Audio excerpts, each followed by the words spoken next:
Bonjour, bienvenue pour le dernier cours de cette année qui se poursuivra l'année prochaine. Donc, parce que parler de la naissance de la Bible en une fois, c'est un peu court. Donc, alors, je disais donc parler de la naissance de la Bible, il faut au moins 2 ans, si ce n'est pas plus. Mais aujourd'hui, donc, nous allons continuer un peu notre parcours qui va nous amener jusqu'à l'époque de l'exil, au début de l'époque perse.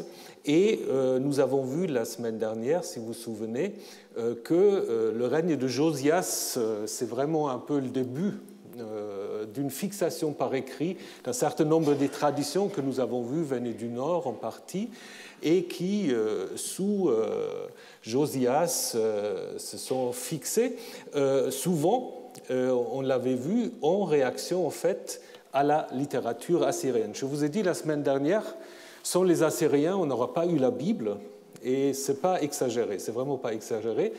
C'est notamment le cas du livre du Deutéronome, souvenez-vous, qui reprend en fait à la fois la rhétorique et les structures des traités de vassalité.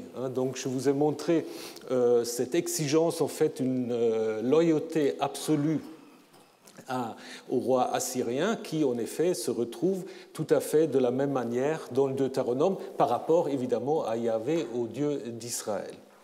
Et cela peut se confirmer dans bien d'autres textes. Par exemple, à la fin des traités assyriens, il y a toujours des malédictions pour le cas où le vassal aurait la mauvaise idée de ne pas se soumettre à son seigneur.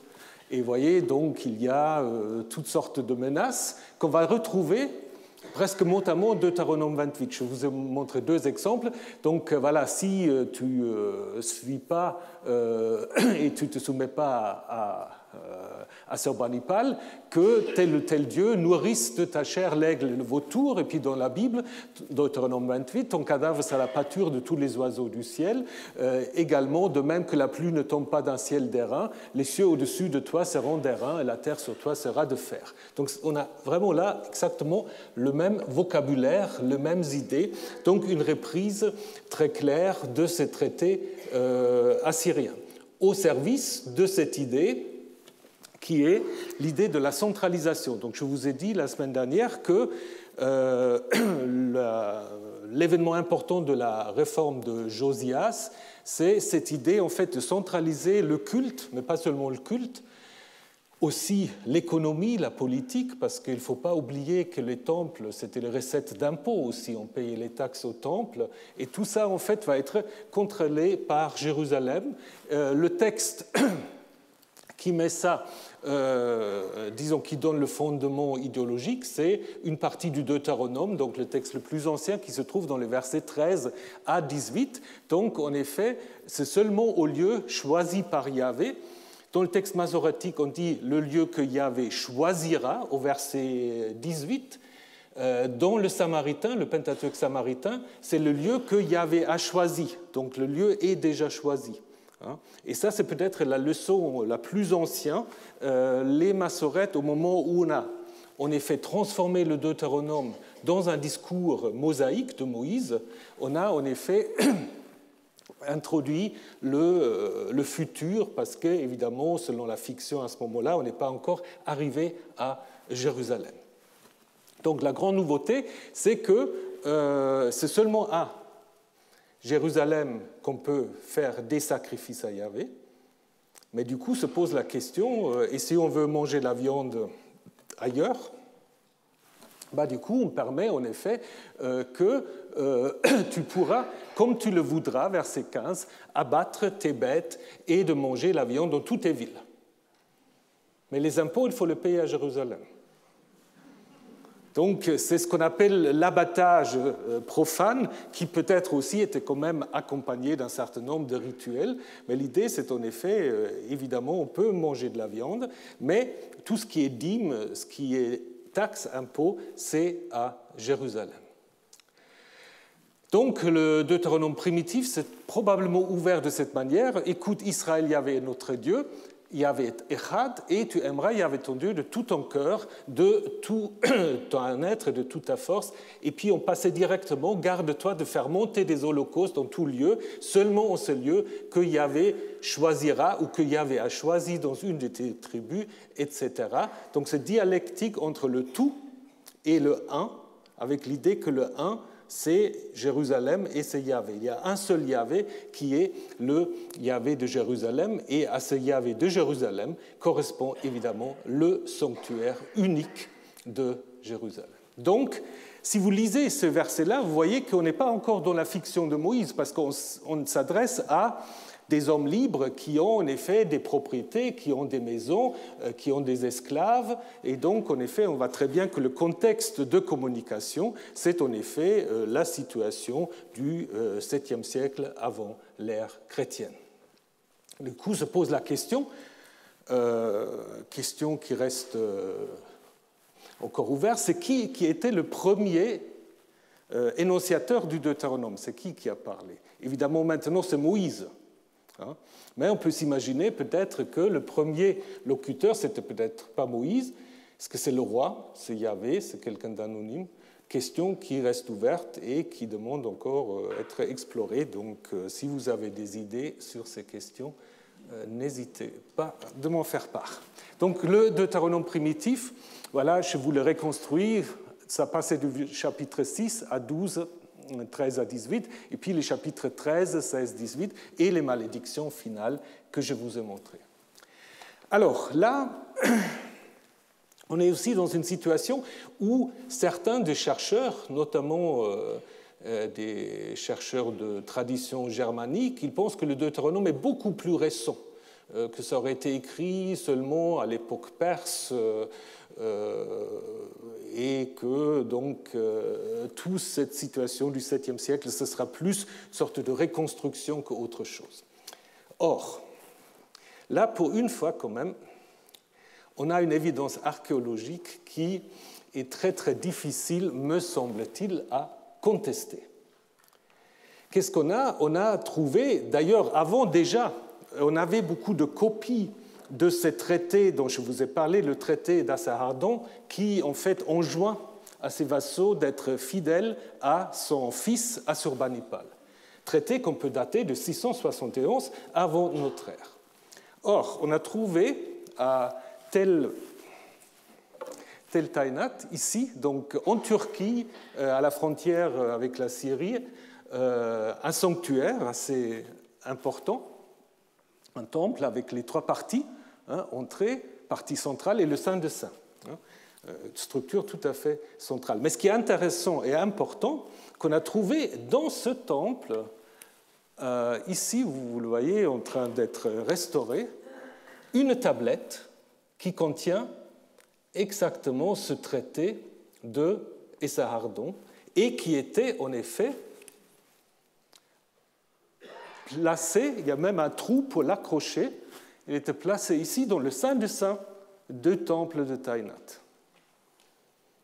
Alors donc, je pense que c'est quand même très très vraisemblable que peut-être sous Manassé, le prédécesseur, disons le grand-père de Josias, qu'il y avait une copie de ce traité aussi dans le temple de Jérusalem.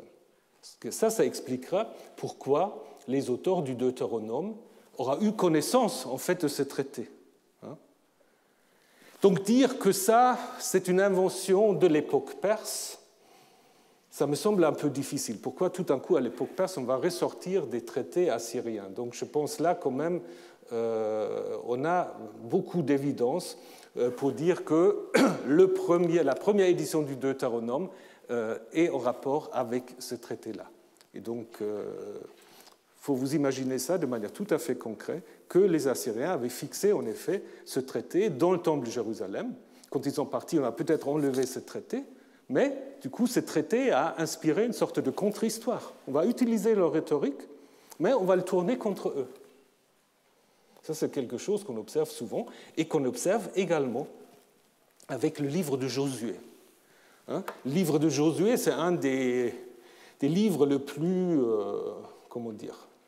plus difficile de la Bible, parce qu'en fait, on raconte que les Hébreux ont pris possession de leur pays à la suite d'une sorte de blitzkrieg de 2 semaines, où ils auraient exterminé toute la population du pays. Certains ont même parlé du premier génocide de l'histoire. Évidemment, il ne faut pas prendre ce livre comme le reflet des événements historiques. Donc il faut l'interpréter autrement. Albrecht Alt et Martineau, dont je vous ai déjà parlé, avaient observé à juste titre que tous les récits, en fait, qui parlent par exemple des murailles de Jéricho, de la bataille de Haï, tout ça, ça se situe dans quel territoire? Dans le territoire de Benjamin. Et donc, eux, ils avaient conclu qu'on aura eu là des traditions benjaminites orales qu'on aura préservées avant de les mettre par écrit et qu'on aurait combinées après coup avec la figure de Josué. Pourquoi après coup? Parce que Josué, ce n'est pas un benjaminite. Josué, on dit qu'il vient de Éphraïm, du nord. Mais c'est une théorie peut-être un peu compliquée. Donc, il y a une théorie plus simple qui a été, si je ne me trompe pas, proposée la première fois par John Van Seter, c'est repris par Martin Rose, par Younger et d'autres, qui disent que le Josué, c'est un peu le même phénomène que ce que nous avons avec le livre du Deutéronome. C'est-à-dire, nous avons en effet une sorte de reprise de nouveau de l'idéologie guerrière assyrienne. Vous savez que les Assyriens, il suffit d'aller au Louvre ou encore mieux au British Museum, où là vous avez vraiment les magnifiques reliefs assyriens, où vous voyez en fait comment on peut faire la propagande par l'écrit, mais aussi par la vue.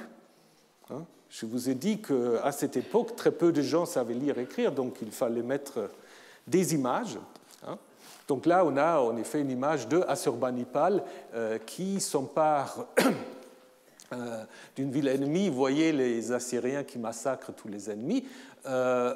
Et puis, vous voyez que Assurbanipal, il est précédé par ce disque solaire. C'est qui? C'est le dieu, probablement le dieu Assur, qui accompagne en fait le roi. Donc, vous voyez, les deux font exactement le même geste. Donc, l'idée du Gott mit uns, ce n'est pas une idée tout nouveau de la Première Guerre mondiale, vous l'avez déjà chez les Assyriens. Et donc, les Assyriens, en effet, avaient à multiples reprises montré leur supériorité. Donc là, vous voyez qu'on met les soldats assyriens aussi grands que la ville même qu'ils sont en train d'attaquer, non pas parce qu'ils ne savaient pas les dimensions, mais c'est fait évidemment exprès pour montrer en fait la puissance des Assyriens. Et là, il y a un détail que je voulais encore vous montrer. Vous avez ce char qui est amené devant les portes de la ville assiégée. Et c'est très curieux parce que si vous regardez, je ne sais pas si vous voyez, ce monsieur-là qui est dans le char, il a quelque chose dans la main. C'est quoi? Alors, ce n'est pas le GPS, ce n'est pas le plan, parce qu'ils sont déjà arrivés aux portes de la ville. Donc, mais ça fait penser à un rouleau, non? Je demandais s'il y a des assyriologues qui ont d'autres idées et qu'ils viennent me voir. Il y a quelqu'un qui a dit il met de l'eau sur les roues, mais je ne vois pas, ça ne m'a fait pas tellement penser à de l'eau. Je pense plutôt à un rouleau. Et si vous vous souvenez de l'histoire du siège de Jérusalem dans le livre des rois, qu'est-ce qu'on raconte? On raconte qu'il y a un haut fonctionnaire assyrien qui se place devant la porte principale et qui fait un discours en hébreu pour dire aux habitants de Jérusalem, soumettez-vous aux Assyriens, autrement ça va très mal se passer, les Assyriens sont plus forts, leurs dieux sont plus forts que votre Dieu, et ainsi de suite. Et donc, on peut imaginer que ça, c'est presque une mise en relief, une mise en image de ça. C'est-à-dire, s'il va parler dans une langue qu'il maîtrise mal, il a des petites notes, peut-être couché sur ce rouleau, qu'il va lire. Et on sait en effet que les Assyriens faisaient leur propagande non pas seulement par l'image, mais aussi par l'écrit. Par exemple, on peut lire dans les textes assyriens souvent, lorsque le roi va partir en campagne, il reçoit un oracle de salut. Un oracle de salut, comme ici, ne crains pas. Je suis Ishtar d'Arbela, qui met tes ennemis sous tes pieds, à tes pieds. Yahvé dit exactement la même chose à Josué. Ne crains pas, je les ai livrés, aucun d'eux ne tiendra devant toi. Très proche. On raconte aussi comment les dieux assyriens interviennent en faveur du roi. Donc vous avez vu l'image. Là, vous avez un récit à l'époque de Sargon II. Le reste du peuple s'était enfui pour sauver leur vie. Et Hadad, Dieu l'orage, poussa un grand cri contre eux. À l'aide d'une pluie torrentielle et des pierres du ciel, il annihila ceux qui restaient. Qu'est-ce qui se passe lorsque Josué doit se battre contre toute une coalition cananéenne? Or, tandis qu'ils fuyaient devant Israël, Yahvé lança des cieux contre eux des grandes pierres et ils moururent. Plus nombreux furent ceux qui moururent par des pierres de grêle que ceux que les fils d'Israël tuèrent par l'épée. Exactement le même scénario. Donc, là, on peut dire la même chose que pour le livre du Deutéronome, à savoir que vous avez là, en effet, une sorte de reprise de cette idéologie assyrienne pour, en effet, légitimer quoi? Légitimer sans doute le fait que Yahvé est un Dieu aussi puissant, peut-être même plus puissant que les dieux des Assyriens. Et ensuite, il y a une chose très intéressante, si vous lisez le livre de Josué, qui sont les gens que les Israéliens vont chasser? On parle des Hittites, des Périsites,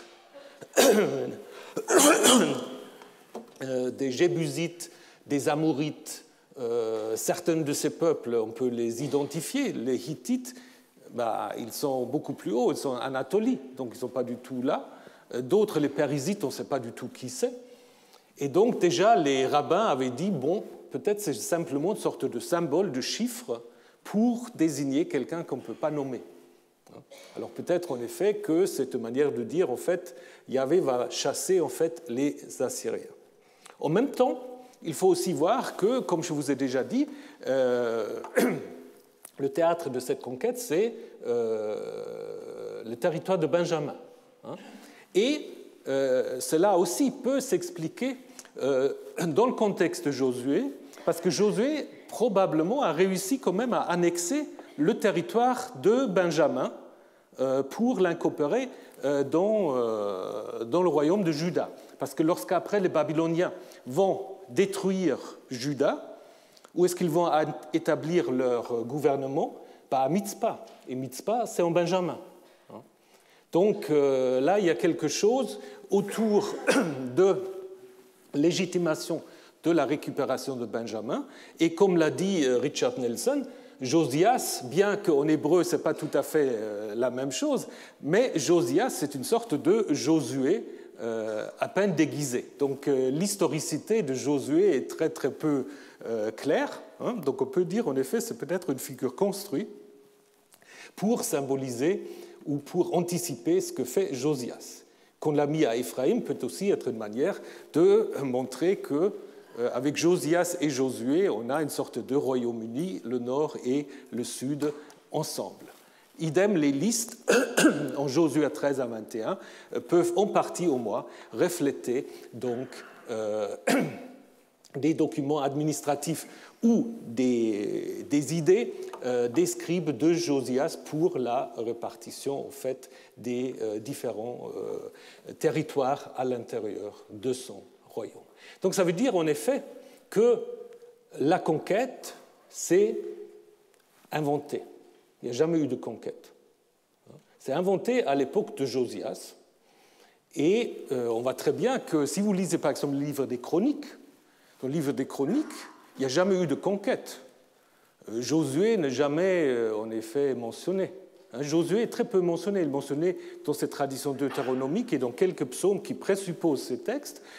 D'autres textes parlent simplement du fait, surtout chez les prophètes, que Yahvé va trouver Israël dans le désert ou en Égypte, et il n'est jamais dit de manière explicite que l'entrée dans le pays se fait avec l'extermination des autres peuples. Donc on dit simplement qu'il les a introduits dans le pays, mais on ne parle pas vraiment d'une conquête.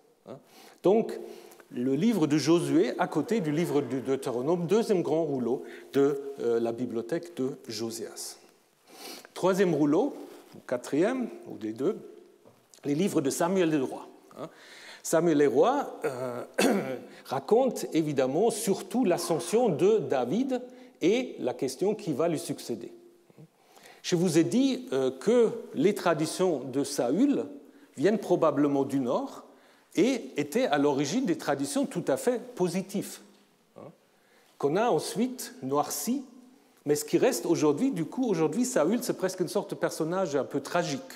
Parce qu'à la fin, il est choisi par Yahvé, il est rejeté aussitôt, et on n'a pas totalement caché aussi les côtés positifs sur Saül, donc ce qui fait que le lecteur actuel va lire Saül un peu comme une sorte de héros grec tragique rejeté par les dieux.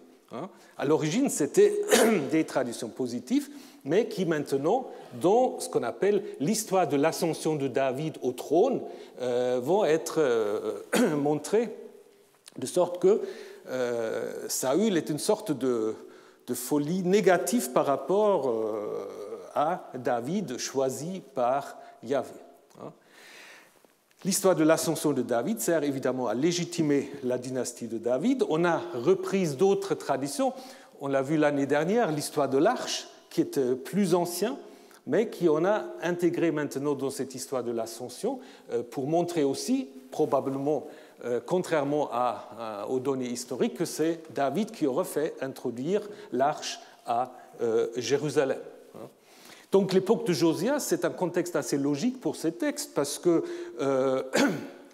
on veut montrer que la lignée davidique est l'héritière légitime de Benjamin, figurée par Saül. Tout à l'heure, on l'a vu dans le livre de Josué.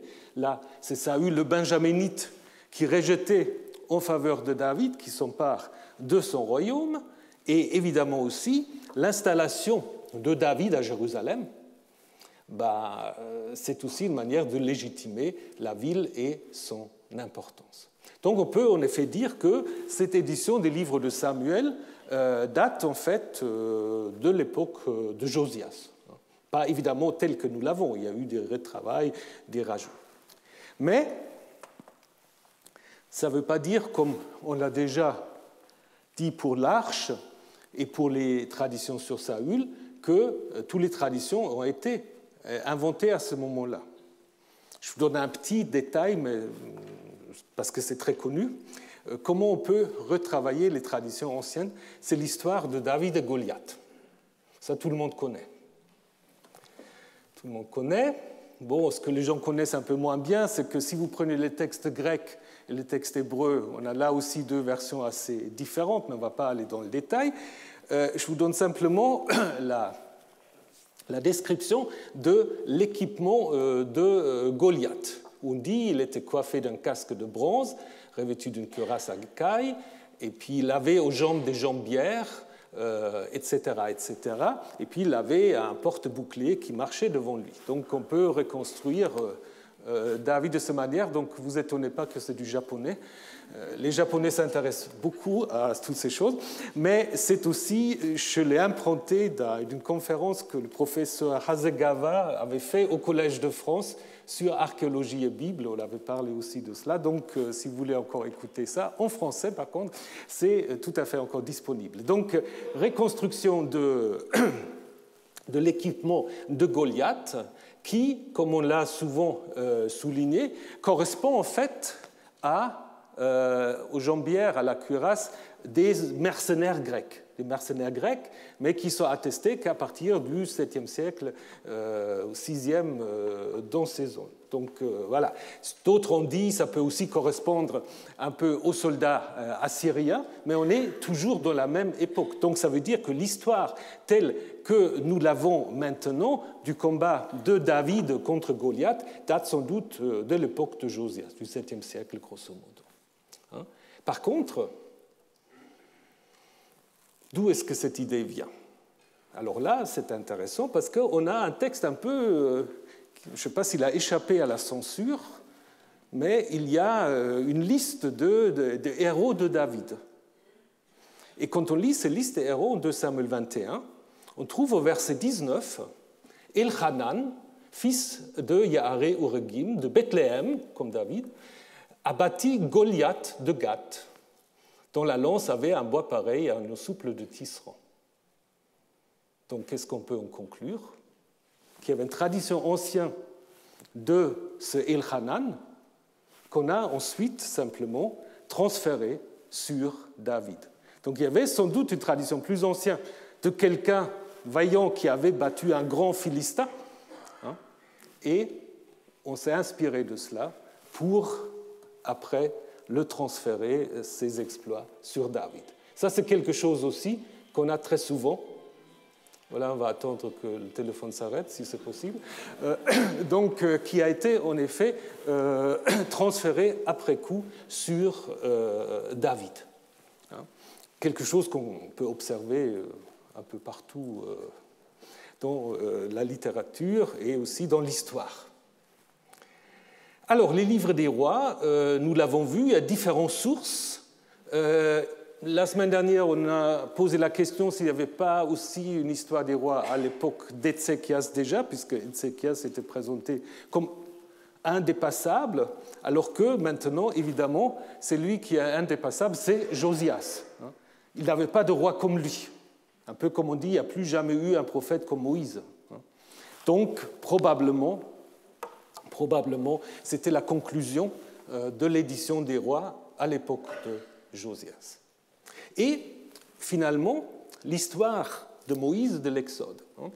On a vu que l'Exode vient du nord, mais cette histoire, en fait, de l'Exode est reprise dans le sud. Peut-être, mais ça c'est spéculatif, je vous l'accorde, peut-être ensuite combiné avec la personne de Moïse. Peut-être il y avait un exode sans Moïse, qui devient évidemment maintenant la figure principale. Et vous connaissez l'histoire de sa naissance, où son père disparaît aussitôt. Un homme de la maison de Lévi alla coucher avec une fille de Lévi. Certains disent même que c'est une sorte de couchage forcé, pour ne pas dire viol, parce que le père disparaît, on ne sait pas ce qu'il devient. Ça a d'ailleurs posé toutes sortes de questions aux commentateurs. Et après, bon, vous connaissez l'histoire, il est en effet caché par sa mère et ainsi de suite. Et c'est quelque chose, en effet, qui reflète clairement l'histoire de la naissance de Sargon. Sargon, il y a deux Sargons. Il y a un premier Sargon, roi plus ou moins mythique du IIIe millénaire, et puis un Sargon II. Et Sargon, qui ne veut rien dire d'autre que roi légitime, déjà le nom montre qu'il avait peut-être des problèmes de légitimité. Et donc, c'était peut-être un usurpateur, donc il fallait qu'il légitime en fait son caractère royal. Et c'est fait avec ce texte que vous connaissez peut-être déjà, dont on a aussi 3 tablettes, donc 3 copies en fait, 2 du 8e siècle, de la fin du 8e, et une d'une époque plus tardive. Donc on peut imaginer que c'est plutôt en lien en fait avec Sargon II. Et vous souvenez peut-être que ce qu'on dit de Sargon est assez proche de ce qu'on dit en effet de Moïse.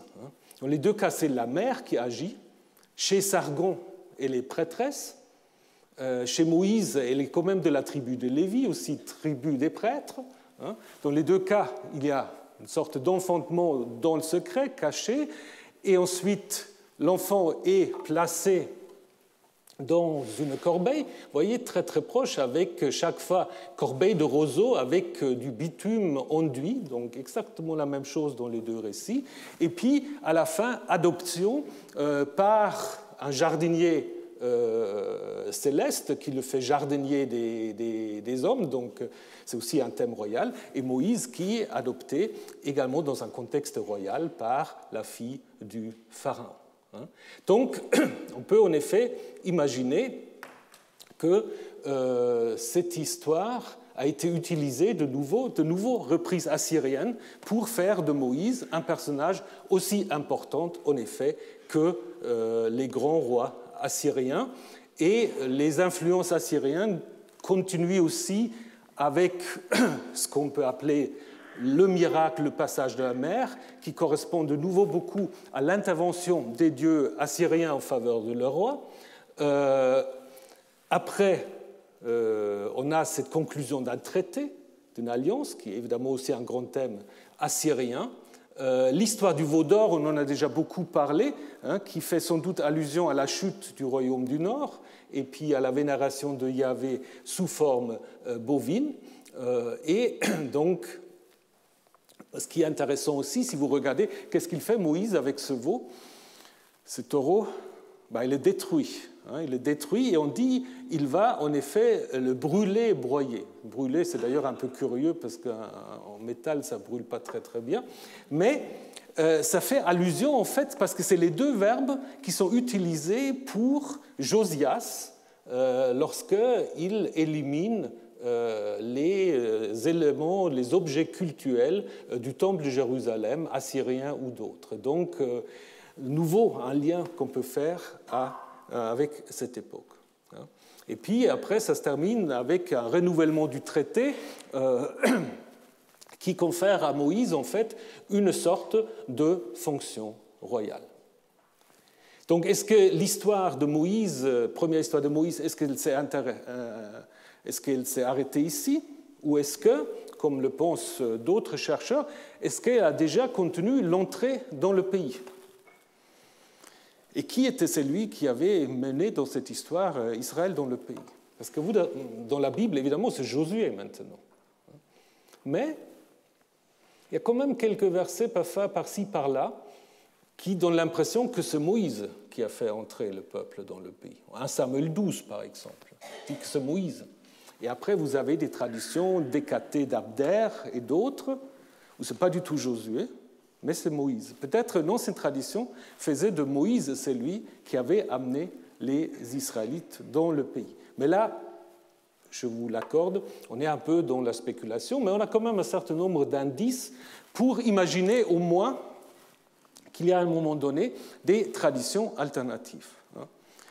Donc, qu'est-ce qu'on a dans la bibliothèque de Josias? Vous avez au moins Moïse et l'Exode, le Deutéronome, Josué, Samuel roi, tous ces livres très proches de l'idéologie assyrienne. On avait parlé du livre d'Ésaïe la semaine dernière, qui sans doute existait aussi dans une première forme, et qui, à l'époque de Josias, on a certainement lu, en ce qui concerne l'annonce du roi idéal, comme se référant à Josias, et peut-être déjà d'autres rouleaux, notamment Osée, Amos, qui avaient annoncé en fait la chute de Samarie, et qui était peut-être resté à Bethel ou qu'on a récupéré d'une manière ou d'une autre. Donc c'est vraiment à cette époque-là.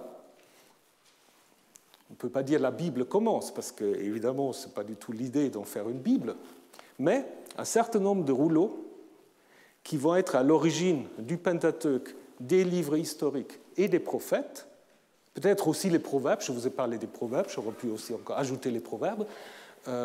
Donc en fait, il y a déjà le noyau de la Bible qui est là.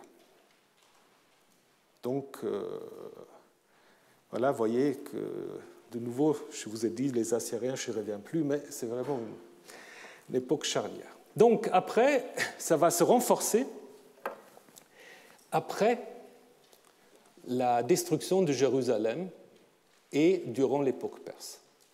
Donc ça, c'est vraiment ce qu'on peut appeler l'essor de l'écriture après la destruction de Jérusalem. Donc ça veut dire en effet qu'il il y a deux grandes catastrophes qui sont à l'origine un peu de la Bible. C'est pour cela qu'on peut parfois imaginer la Bible comme une sorte de littérature de crise, hein, qui en effet essaye de gérer ce qu'on dit aujourd'hui crisis management, donc il faut gérer la crise. Hein, et ici, une crise à la fois politique, mais aussi une crise aussi idéologique, bien sûr. Hein.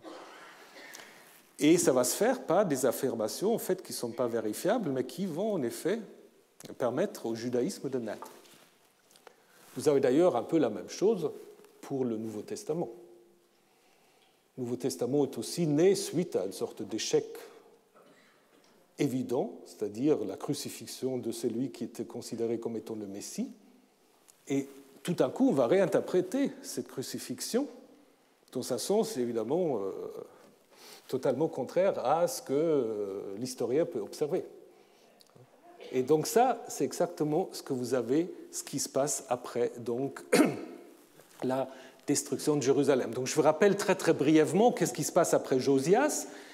Josias, présenté comme étant le roi idéal, va se faire tuer par le pharaon Nécho, qui avait repris un tout petit moment le contrôle du Levant. Alors là, toutes sortes d'hypothèses. Qu'est-ce qui s'est passé? Les livres des rois sont très très peu loquaces. Elle dit simplement que le pharaon l'a tué à Megiddo. Donc si vous avez des idées, probablement dans un contexte soit que Pharaon le considérait comme un vassal peu fiable, soit que Josias avait un peu la folie des grandeurs et pensait qu'il pouvait affronter Pharaon. Donc on ne sait pas très bien ce qui s'est passé. Donc Pharaon va encore intervenir pour désigner le successeur de Josias, mais une fois que les Babyloniens vont gagner le contrôle du Levant à la suite de la bataille de Carchemish, le pharaon va se retirer. Ce que dit aussi 2 Rois 24, et le roi d'Égypte ne sorte plus de son pays. Ce qui correspond en fait à une certaine réalité des faits. Donc, c'est les Babyloniens qui sont les nouveaux maîtres. Les rois judéens pensent quand même toujours que les Égyptiens pouvaient être d'un certain secours. Peut-être aussi Psamémétique avait quand même essayé un peu de les pousser vers la révolte, mais toujours est-il qu'en 597, il y a en effet premier siège de Jérusalem, la destruction est évitée grâce au roi Joachim, qui ouvre les portes de la ville, donc qui succède à son père qui était rebelle, et qui évite en fait la destruction de Jérusalem. Par contre, il y a déjà une première vague de déportation.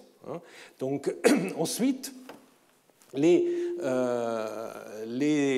Babyloniens installent Zédéchias. Alors, est-il encore roi ou est-ce qu'il est considéré comme gouverneur? C'est difficile de savoir. Toujours est-il qu'il y a des nouvelles tentatives de révolte qui mènent maintenant, en 587, à la destruction de Jérusalem. Et, comme je viens de le dire, Mitzpah, donc en Benjamin, est en effet choisi comme étant le lieu du gouvernement sous l'occupation babylonienne. Alors on constate en effet une baisse démographique importante, une réduction sans doute aussi du territoire judéen. Les sources ne sont pas très claires. Par exemple, Oded Lipschitz de Tel Aviv pense que la population baisse de 100 000 à 40 000. C'est pas très précis, mais c'est clair, il y a des gens qui ont été tués, sans doute, qui sont partis. Évidemment, certains sont aussi exilés. Et puis en 582, Guédalias, le gouverneur, est assassiné par qu'est-ce qu'il faut dire, une sorte de coalition anti-babylonienne, ce qui provoque une nouvelle intervention babylonienne, peut-être encore une fois des déportations. Selon les récits bibliques du livre de Jérémie, il y a des gens qui s'installent du coup en Égypte, donc sans doute encore une baisse de la démographie. Donc du coup, il y a un lieu qui devient très important, c'est en effet la Gola babylonienne. Donc certains textes dans la Bible, mais qui sont contredits par d'autres textes, donnent l'impression que le pays était totalement vide pendant l'exil, ce qui évidemment est une manière de légitimer la Gola pour dire en fait le vrai peuple était en exil et c'est le retour après de cette Gola qui va repeupler le pays. Évidemment, on sait très bien que le pays n'était guère vide, mais évidemment diminué, c'est clair, et va se mettre en place ici, donc, entre l'Euphrate et le Tigre, un centre de regroupement de Judéens qui va être très important en fait jusqu'à l'époque, jusqu'au Moyen-Âge, parce que le Talmud de Babylone a été justement produit à Babylone, comme le dit son nom, et donc il faut en effet imaginer que la Gola, les exilés babyloniennes, étaient un groupe très important aussi économiquement. Donc là, si ce contrat qui vient d'une collection privée est un vrai, possible, on ne sait jamais, là on trouve dans ce contrat en fait la mention d'une ville Al-Yahoudou. Donc c'est une sorte de Nouvelle-Jérusalem que les exilés à Babylone auraient fondée là. Certains pensent même qu'il y avait un temple de Yahvé aussi à Babylone. Donc juste pour vous dire qu'il ne faut pas toujours tout centrer sur Jérusalem. La Bible n'est pas seulement écrite à Jérusalem, donc ça c'est sûr. Beaucoup de choses, à mon avis, viennent de Babylone. Pas toute la Bible, mais souvenez-vous, je vous ai montré l'histoire de Esdras. Esdras, qu'est-ce qu'on raconte? Il raconte qu'il vient avec la loi, mais d'où? Justement de la Mésopotamie, de Babylone. Donc, je pense qu'il faut imaginer des centres intellectuels judéens, israélites, pas seulement à Jérusalem, mais aussi à Babylone, sans doute aussi dans le delta égyptien, c'est là où on va traduire le Pentateuque en grec, et sans doute aussi en Samarie. Donc, il ne faut pas concentrer tout sur un seul endroit. Parfois, on est trop jérusalémo-centré, parce qu'on suit un peu trop les auteurs bibliques. Mais je pense qu'il y a beaucoup plus de diversité aussi géographique. Évidemment, et c'est ça ce qui est, à mon avis, quand même le côté qui garde quand même son petit côté de mystère aussi.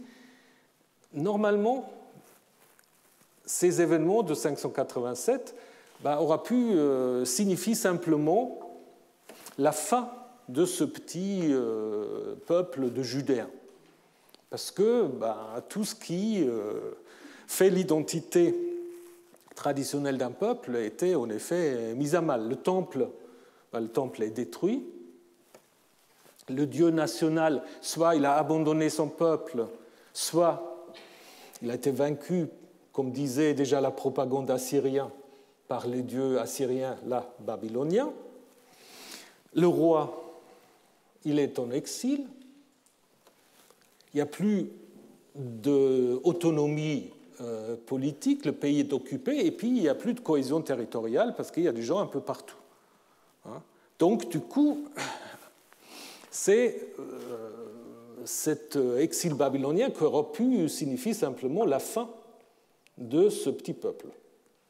Et d'ailleurs, on constate que les Moabites, les Édomites, les Ammonites, ça devient des termes géographiques, mais il n'y a plus d'identité après d'un peuple. Et pourquoi? Là, il y a autre chose. C'est, je pense quand même, à cause d'une activité scribale inouïe. Là, c'est vraiment la gestion de la crise par la pensée, par l'écrit. Et ça, c'est quand même très, très intéressant. Parce qu'on va avoir plusieurs manières de gérer cette crise. Je vous ai parlé déjà, et ça, c'est juste un rappel, de ce qu'on appelle l'histoire deutéronomiste, mais elle n'est pas la seule. Donc, je vous rappelle juste que lorsque les Babyloniens sont en effet chassés par Cyrus, qui s'empare donc de Babylone, très facilement, avec l'appui d'ailleurs du clergé de Marduk qui lui ouvre la ville, il y a officiellement la possibilité pour les exilés de retourner, mais très peu, en effet, se précipitent. Donc, en fait, on va avoir cette situation, en fait, d'une transformation d'un exil forcé ont une diaspora assumée. Et ça concerne à la fois Babylone, mais ça concerne aussi l'Égypte. Et donc, pour en effet penser tout cela, on va avoir différentes manières de reconstruire une identité, non plus par des structures politiques, mais par l'écriture. Vous voyez, l'écriture peut être très très puissant, qui se base évidemment sur des traditions anciennes, mais qui en fait va entreprendre une réinterprétation totale. Ça, c'est quelque chose quand même d'assez important. Comme je vous ai dit, vous pouvez faire quelques parallèles aussi avec la naissance du christianisme. Donc je vous ai dit, pour l'histoire deutéronomiste, cette réécriture des livres des rois, c'est maintenant plus du tout un livre ou un rouleau à la gloire de Josias.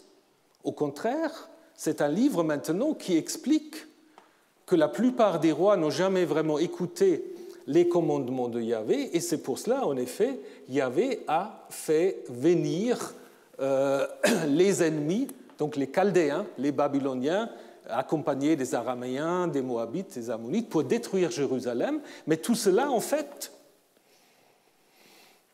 non pas parce que Yahvé s'est fait battre par les Babyloniens, non, c'est Yahvé qui les a fait venir. Donc ça, c'est totalement paradoxal. Personne ne peut évidemment le démontrer. Mais ça, c'est une affirmation. Et cette affirmation fondamentale va structurer la théologie deutéronomiste. Donc la catastrophe, c'est en effet, c'est votre propre faute. Si vous vous étiez comporté autrement, voilà, on aura pu éviter tout ça. Évidemment, ça c'est toujours plus facile de le dire après coup, comme avec n'importe quel écrit de l'histoire. Mais à la même époque, évidemment, on va aussi réécrire donc, les livres prophétiques. Donc, cette époque dite exilique, ou peut-être plutôt post-exilique, va correspondre en fait à l'édition d'un certain nombre de livres prophétiques, notamment les grands livres Jérémie et Ézéchiel, deuxième Ésaïe, d'autres livres du début de l'époque perse, Agée, première version de Zacharie, et sans doute aussi la révision d'autres rouleaux. Je ne peux pas aller trop dans le détail, je vous donne quelques idées sur Jérémie. On a déjà mentionné. Jérémie, c'est très intéressant, parce que Jérémie, vous voyez tout à fait la complexité de la mise par écrit des livres prophétiques. Déjà, le livre de Jérémie pose un problème intéressant et compliqué, que le texte grec est totalement différent du texte hébreu, même au niveau de la structure du livre. La première partie est identique, mais après, si vous comparez ce schéma, vous voyez que l'arrangement des chapitres est très très différent. Et après, le texte grec est bien plus court que le texte hébreu. Donc ça veut dire en effet que les traducteurs grecs n'ont pas pris le texte qui devient le texte massorétique, mais ils avaient en fait un rouleau de Jérémie qui était très différent de ce que nous avons dans la tradition massorétique. Donc ça veut dire que si vous voulez avoir le texte hébreu le plus ancien de Jérémie, vous devez faire quoi? Vous devez retraduire le grec en hébreu. Oui, il y a des gens qui l'ont essayé, hein, c'est toujours un peu hasardeux, mais là on a sans doute en fait la version plus ancienne, sans doute, mais certains pensent aussi peut-être ça peut aussi correspondre à des endroits différents. On a transmis telle version et telle version, c'est possible. Mais ce qui est intéressant dans le livre de Jérémie, on voit en effet que c'est un livre très, très compliqué parce qu'il y a des doublets, des choses qu'on dit deux fois. Il n'y a pas du tout de cohérence chronologique.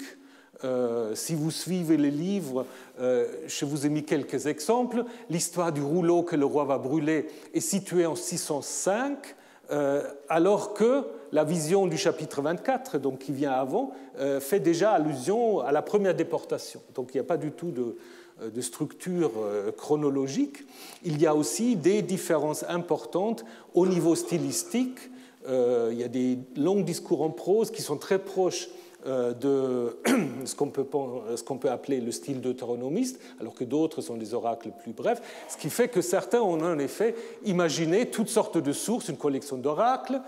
Jérémie a aussi une particularité, à savoir qu'on raconte une biographie presque du prophète. Souvent on dit très peu de choses, là on a une quasi-biographie, on a ces fameux discours en prose, on a des collections d'oracles au salut.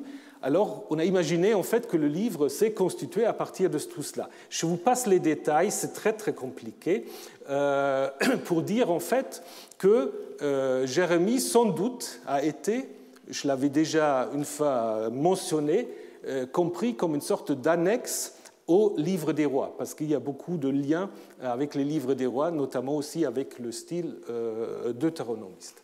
Mais Jérémie, c'est aussi un livre qui réfléchit à lui-même, d'une certaine manière, sur le processus de rédaction du livre. D'abord, ce qui est intéressant, le livre met en scène, voilà, je vais vous montrer l'image, le livre met en scène le scribe Baruch. Donc là, on a quelqu'un qui va mettre par écrit les oracles de Jérémie. Et on va raconter cette histoire du rouleau brûlé, où, en effet, on a quoi dans le rouleau brûlé? On a cette idée qu'un premier rouleau a déjà été écrit, qui est lu au roi Joachim, le roi impie, qui est l'opposé au roi Josias. Quand Josias va écouter le livre, il va faire tout ce qu'il faut, alors que l'impie Joachim va brûler le livre, comme Josias a brûlé les objets de culte illégitimes. Et après, on va dire, en effet, que Jérémie se procura un autre rouleau et le remit au secrétaire, au scribe, Baruch, et celui-là, en fait, réécrit les paroles du livre brûlé et beaucoup d'autres paroles semblables y furent ajoutées. Donc c'est une manière de vous montrer comment le livre lui-même va réfléchir, refléter sa propre rédaction. Et le livre de Jérémie a encore une autre particularité qu'on peut appeler les confessions de Jérémie. Les confessions de Jérémie, ou les lamentations, mais les lamentations c'est difficile parce que c'est un autre livre qui s'appelle ainsi. Vous avez dans le livre de Jérémie quelqu'un qui parle à la première personne et qui se plaint en fait de la souffrance qu'il va endurer en voulant en effet annoncer la parole de Yahvé. Donc, réflexion sur la difficulté du ministère prophétique avec des expressions qui rappellent le livre de Job. « Maudit le jour où je suis né, maudit l'homme qui a annoncé à mon père, un fils t'est né, comme en Job, périsse le jour où je fus enfanté, et la nuit qui a dit, un homme a été conçu. » Donc là, vous avez dans le livre de Jérémie peut-être le reflet de la situation de ceux qui sont comment dire, les producteurs, le milieu producteur du livre de Jérémie, qui se sont marginalisés et qui, en fait, projettent sur Jérémie, en fait, leurs difficultés. Et évidemment, ce n'est pas sans rappeler ce qu'on peut appeler le serviteur souffrant. Vous avez dans le deuxième Ésaïe, cette idée en fait d'un serviteur anonyme. Alors beaucoup de questions, qui c'est? Est-ce le prophète? Est-ce que c'est un collectif? Est-ce que c'est Israël? Difficile de savoir, qui en effet aussi se plaint de cette manière-là. Le rouleau du deuxième Ésaïe, certains pensent même qu'il n'était pas d'abord conçu comme un ajout à Ésaïe, mais plutôt à Jérémie, parce qu'il y a un certain nombre justement de liens avec Jérémie, comme celui que je viens de vous montrer, qui est en effet un texte très programmatique, parce que c'est sans doute le texte qui va plus loin dans la Bible dans ce qu'on peut appeler l'affirmation monothéiste. Donc l'idée qu'en effet, tous les peuples doivent reconnaître qu'en dehors de Yahvé, il n'y a pas d'autre Dieu. Et ça va mener à une sorte de critique des statuts divines, dont on va dire qui va façonner un Dieu ou une statue pour n'en retirer aucune utilité. Quand on fait d'une statue de bois, l'homme va s'en servir pour faire du feu, il le prend pour se chauffer. et puis ils n'ont ni connaissance ni intelligence, leurs yeux sont bouchés de sorte qu'ils ne voient pas, et leur cœur de sorte qu'ils n'ont pas de bon sens. Donc les statues, ça ne sert à rien. Et c'est ça, en effet, qui va amener cette idée que lorsqu'on reconstruit le deuxième temple, on ne mettra plus de statues.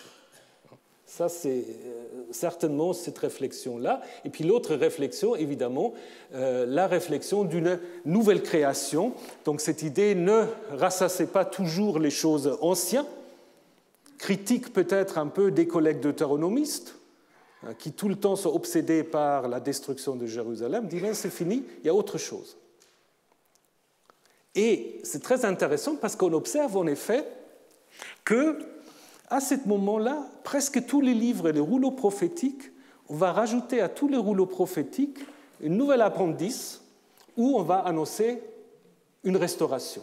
Je vais vous donner quelques exemples. En Osée, on va en effet dire « Je serai comme la rosée pour Israël, je les guérirai de leurs infidélités ». C'est la fin maintenant d'Osée. Joël, pareil. Ce jour-là, les montagnes vont ruisseler de vin nouveau, de lait. Donc les eaux couleront, une source jaillira de la maison de Yahvé. Amos, rétablissement de la hutte de David, et je changerai la destinée d'Israël, mon peuple. Ils vont rebâtir les villes, etc. Je les plante sur leur terre, ils ne seront plus arrachés de leur terre. Abdias, des libérateurs vont gravir la montagne de Sion. Ça continue avec Michée. Désormais, il nous manifestera sa miséricorde. Habakkuk, Yahvé est mon Seigneur. Et Sophonie, en ce temps-là, je vous ramènerai, ce sera au temps où je vous rassemblerai. Donc c'est très intéressant, c'est toujours à la fin de ces livres. Et on peut très bien montrer comment on a, en effet, eschatologisé les livres prophétiques, pour, en effet, leur donner une vision, en fait, d'avenir. Alors après, évidemment, il y a bien d'autres choses qui vont se mettre en place. D'un côté, on va penser au futur, mais en même temps, on va aussi reconstruire les origines. Les chapitres 1 à 11 de la Genèse, ils sont sans doute le résultat aussi d'une rencontre avec les grands épopées mésopotamiens. L'histoire de la création, du jardin, le déluge, évidemment, peut-être aussi la tour de Babel.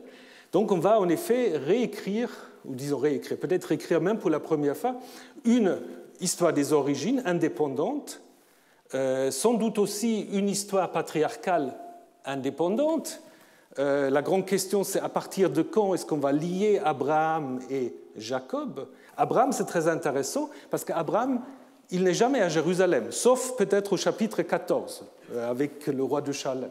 Autrement, Abraham, c'est à Hebron, beaucoup plus dans le sud, peut-être centre un peu en concurrence avec Jérusalem, et pendant l'exil, peut-être la figure d'Abraham sert plutôt à la légitimation de la population non exilée, comme le montre un texte en Ézéchiel où on critique les gens qui habitent dans les ruines et qui se réfèrent à Abraham.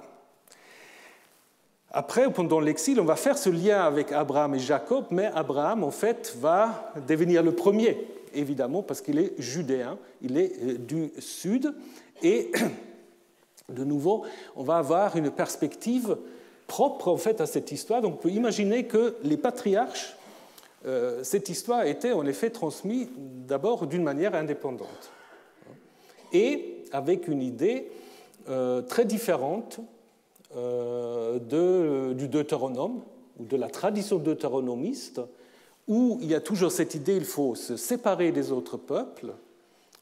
Et là, avec les patriarches, on va établir une sorte de généalogie, où on va montrer en fait que les Ismaélites, les Madianites, les Moabites, les Ammonites, ils sont tous en fait de la famille d'Abraham. Et donc presque tous les peuples, les Araméens bien sûr aussi, donc à part les Philistins, dont on sait en effet qu'ils ne pratiquent pas les mêmes coutumes, qui viennent des îles grecques, ou peut-être de l'Anatolie aussi, tout le monde fait partie de la même famille. Évidemment, c'est une vision très très différente de ce que vous pouvez avoir dans le Deutéronome. Et c'est lui qui va en effet combiner pour la première fois les origines, les patriarches et l'histoire de Moïse et l'Exode, c'est le document sacerdotal. C'est ce qu'on appelle P, la source P ou le document P, qui va réécrire d'abord sa propre histoire sur la base des histoires anciennes, avec évidemment des chapitres propres à lui, avec la création du monde en 7 jours, la version P du déluge, où on va redéfinir l'ordre de Genèse 1 en admettant la consommation de la viande, mais en insistant sur le tabou du sang. Genèse 17, qui va inscrire la circoncision dans l'alliance abrahamique, la mort d'Abraham où Isaac et Ismaël vont se retrouver, la vocation de Moïse, le don de la manne, la construction du sanctuaire mobile, et ainsi de suite. Donc à l'origine, c'était un seul rouleau indépendant qu'on a ensuite lié avec les traditions plus anciennes. Et je vous l'ai déjà dit, ce qui est important pour la source sacerdotale, c'est ce qu'on peut appeler ce monothéisme inclusif. Donc l'idée, en fait, de nouveau, vous avez une vision très très différente du Deutéronome, où en effet, on va avoir l'idée d'une sorte de révélation en 3 étapes, ou via 3 noms.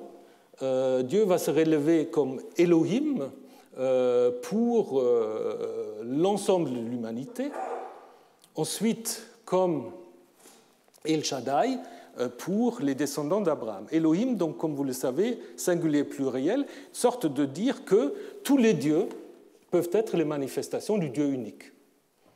Donc là, on peut se poser la question, est-ce qu'il y a une influence perse là derrière? C'est difficile de savoir, mais chez P, c'est un peu ça. Donc chez P, il n'y a jamais de polémique contre les autres dieux. Et ensuite, donc, Yahvé pour Moïse, qui renvoie en effet à Genèse 17, puisqu'en Exode 6, Dieu dit « Je ne me suis pas présenté comme Yahvé à Abraham, à Isaac et Jacob, mais là, je me suis présenté comme El Shaddai. » Et ça renvoie évidemment à Genèse 17. Donc, 3 étapes. Elohim, qui est lié au tabou du sang, qui, selon P, concerne l'ensemble du monde.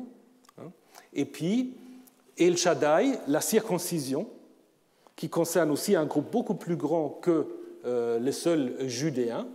Et finalement, Moïse, Yahvé, en ce qui concerne des rites typiquement à l'origine du judaïsme naissance, la Pâque, les rituels sacrificiels, les prescriptions alimentaires, le Yom Kippour. Eh bien, il y a bien d'autres choses dont nous allons parler l'année prochaine. Il y a l'histoire de Joseph. Il y a beaucoup de textes dont je ne vous ai pas du tout parlé, que nous devons reprendre. Ce qu'il faut peut-être dire très très brièvement, c'est que lorsqu'on va mettre en place le Pentateuque, on va en même temps, comme je vous l'ai déjà dit, inventer une sorte de séparation entre la religion et le politique, parce que le Pentateuque va être un document qui légitime, ou disons qui permet une vie en diaspora, ce qui était le cas évidemment du judaïsme, mais en même temps aussi la mise ensemble d'un certain nombre de textes qui n'ont pas du tout la même visée, c'est une manière aussi de montrer la nécessité de l'interprétation et de l'actualisation constante de ces textes. Donc, ça veut dire que pour la Torah, l'identité d'Israël va se constituer dans l'acte de lecture, mais aussi de l'interprétation. Et cette identité, c'est une identité qui va aussi se concrétiser dans la diversité des lectures et des interprétations. Ça continue avec bien d'autres textes à l'époque hellénistique, les psaumes, les chroniques, le cantique des cantiques, Ruth, Esther, bien d'autres. Mais là, tout ça, je vous en parlerai l'année prochaine. Donc, d'une certaine manière, vous pouvez dire, en fait, que la structure de ou disons la naissance de l'Ancien Testament, c'est comme un jeu de Lego. Il faut en effet construire, reconstruire, changer des choses, voilà, comme ici. Et puis ce sera ma conclusion pour ce cours. Avant que je vous laisse, vous avez peut-être reçu déjà à l'entrée des feuilles qui annoncent en fait le programme de colloque qui aura lieu jeudi et vendredi. sur les femmes au pouvoir. Point d'exclamation, point d'interrogation. Donc c'est tout un programme et j'espère de vous retrouver à ce moment-là. Merci de votre fidélité. Merci de votre...